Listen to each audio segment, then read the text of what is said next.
What's the mindset of your group right now? Well, you know what?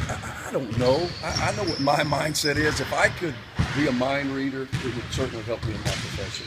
I know this. I know that we've got the number 2 ranked team in the country coming to our building in a couple of days, and my hope is that they'll be excited about having that opportunity. Looking back, what did Martavius bring when you got those minutes? Was there a noticeable difference when he was in There the was a game? noticeable difference in just the ability to fight. That, as a coach, is what you want. You're not always going to win every game. You're not always going to make every shot. Sometimes you can do everything that you're supposed to and still come up short, be outmanned a little bit. But you just want to see guys fight. And I thought for him, he brought us great energy, which he normally does. He got balls. He kept balls alive. Those 50-50 balls, those possessions that we always talk about, I thought he did a good job of keeping balls alive, fighting, giving us extra possessions, giving us a chance. He said he realized pretty early that, offensively, he's going to take a step back because this team needed a defensive presence, a scrappy presence, and that's kind of the role he's made for himself. You see that too? Well, when we signed him, if you remember, I described him as kind of a 6'3" version of Murphy, kind of a positionless guy, but always around the ball, plays with great physical toughness, and he's always in attack mode. And that's really the thing that he can bring this team that we lost for the 3 weeks that he was gone. Is he ready to go full go on Saturday? I hope so. He's been cleared medically. We didn't know how quickly he would respond to the basketball aspect of it. He practiced the day before Kentucky, did well. Again, I went in not really expecting to play him because I didn't want to put him in a position that he wasn't ready for physically. But we certainly needed him. He responded in adverse circumstances, so my intention is to certainly play him Saturday. How difficult is it to match up with Florida and all of the things? They're a very good basketball team. 4 seniors.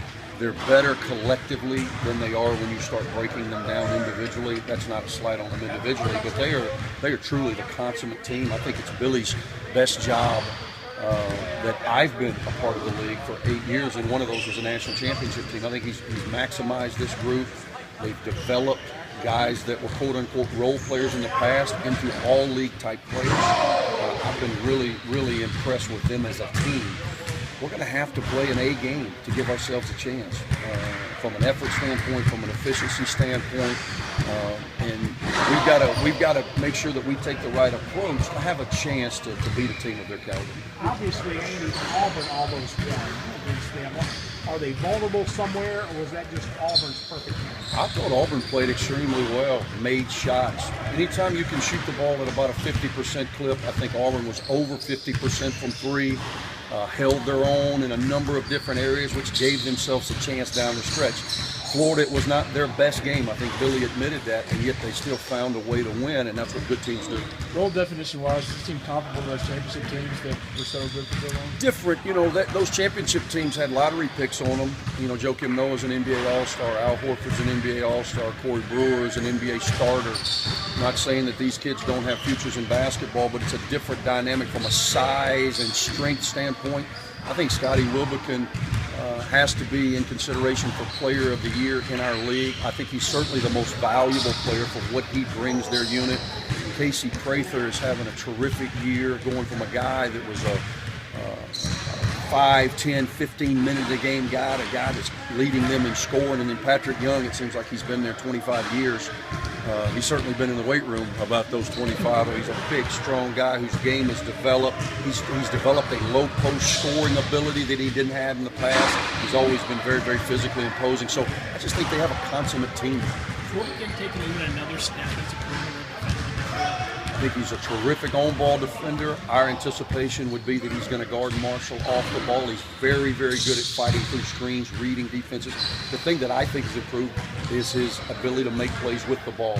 In the past, he's always deferred, whether it be to Kenny Boynton, whether it be to Eric Murphy, whoever it may be. Now he's the guy. When the game's on the line, he's going to make plays off the ball. What's the biggest challenge in being able to handle their overall defensive pressure? We just got to do what we do. We've got to be efficient. We weren't very efficient against Kentucky, and they exposed us. We have to be efficient because I don't anticipate the game being as many possessions just based on the way that they play. So we've got to be efficient offensively. And you talk about toughness with your front court guys. How do you coach that? How do you get it out of them? Or is it simply about personality and who they are? Well, I think it is a lot about who they are, but we've got to develop that. I do think you can develop toughness by accountability.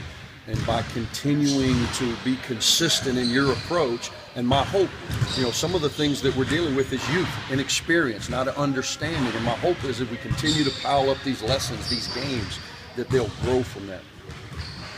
He's got by far the strongest shoulders. He stays with us the whole time.